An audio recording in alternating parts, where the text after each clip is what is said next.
तो यहाँ पर 9th साइंस का जो हमारे पास चौथा चैप्टर है उसका टॉपिक है 4.5 परमाणु संख्या और द्रव्यमान संख्या। इसको समझते हैं। ठीक है, तो सबसे पहले यहाँ क्या है, परमाणु संख्या। तो सिंपल सा है, यहाँ पर इसको देख लेते हैं। एक परमाणु के नाभिक में उपस्थित प्रोटॉनों की कुल संख्या को क्या कहते हैं, परमाणु संख्या। ठीक है ना, मतलब कोई भी परमाणु है, उसका नाभिक है। जैसे परमाणु ऐसा होता है ना, बीच में उसका क्या होता है, नाभिक है। इस नाभिक में क्या होते हैं, प्रोटॉन और न्यूट्रॉन। तो ये प्रोटॉनों की संख्या को हम क्या कहते हैं, परमाणु संख्या। ठीक है, यदि तत्व बदल गया तो माने उसका परमाणु संख्या भी क्या हो जाता है, बदल जाता है। जैसे मान के चलो हाइड्रोजन है, तो हाइड्रोजन में एक प्रोटॉन रहता है, तो उसकी परमाणु संख्या कितनी हो जाएगी, एक। परमाणु संख्या को किससे लिखते हैं, जेड से। तो जेड का मान कितना हो गया, एक। इसी तरह से यहाँ पर हम कार्बन की बात कर लेते हैं, है ना। तो कार्बन में परमाणु संख्या कितनी होती है, 6, क्योंकि इसमें प्रोटॉनों की संख्या कितनी होगी, 6। तो यहाँ दो तीन चीजें समझना है। नाभिक में जितने भी प्रोटॉन होंगे उनकी संख्या को क्या बोलेंगे, परमाणु संख्या।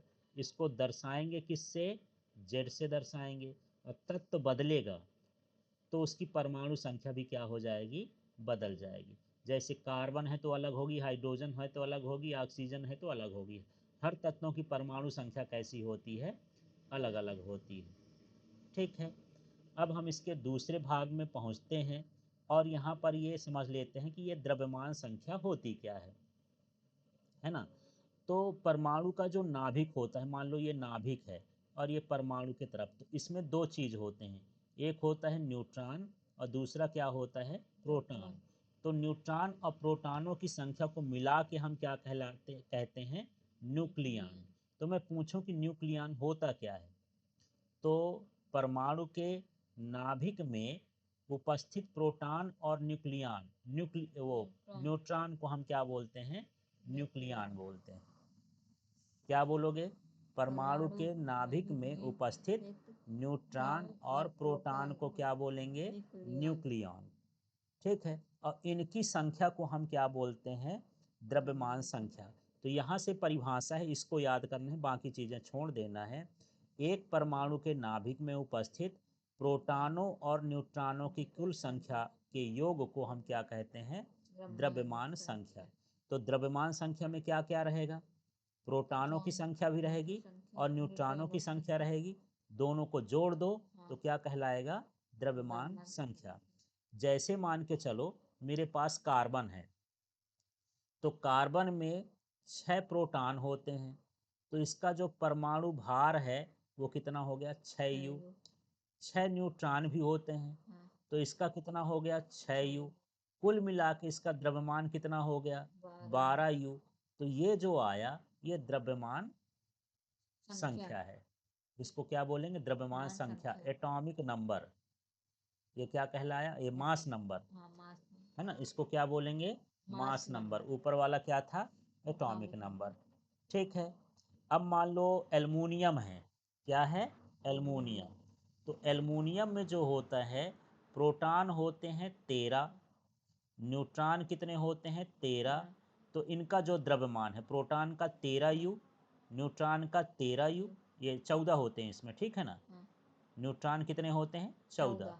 तो कुल मिला के 27u इसका क्या कहलाया, द्रव्यमान संख्या। तो सीधे सीधे प्रोटॉन का द्रव्यमान और न्यूट्रॉन के द्रव्यमान का योग क्या कहलाएगा, द्रव्यमान संख्या कहला जाता है। क्लियर हो गया, क्या क्या बोलोगे, के एक परमाणु के नाभिक में उपस्थित प्रोटॉनों और न्यूट्रॉनों की कुल संख्या के योग कुल द्रव्यमान संख्या कह सकते हो या द्रव्यमानों का योग भी कह सकते हो, वो क्या कहलाएगा, द्रव्यमान संख्या कहलाएगा।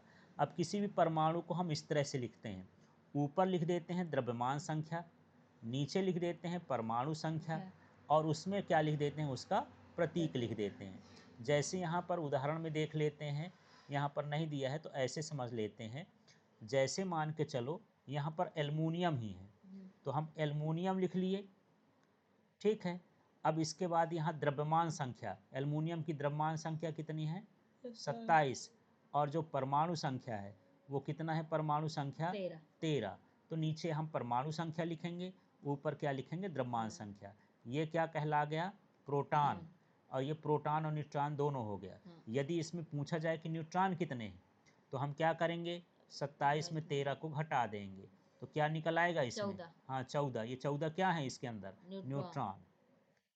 ठीक है, इस तरह से हम बहुत सारे तत्वों को क्या कर सकते हैं, दर्शा सकते हैं। क्लियर हो गया इतना। ठीक है, जैसे अब कार्बन है ना, यहाँ पर देख लेते हैं, ये हमारे पास नाइट्रोजन दिया है, तो इसमें परमाणु क्रमांक कहाँ लिखा है, नीचे ये लिखा है ना n, नीचे क्या लिखा है 7, ये कितना हुआ 14। तो ये क्या है, परमाणु क्रमांक, और ऊपर वाला क्या है, ऊपर वाला क्या है, द्रव्यमान संख्या। समझ में आ गया। नीचे वाला परमाणु क्रमांक है, परमाणु क्रमांक माने प्रोटॉनों की संख्या, परमाणु क्रमांक माने हो गया प्रोटॉनों की संख्या, और द्रव्यमान संख्या माने हो गया न्यूट्रॉन और प्रोटॉनों की संख्या, दोनों को मिला के।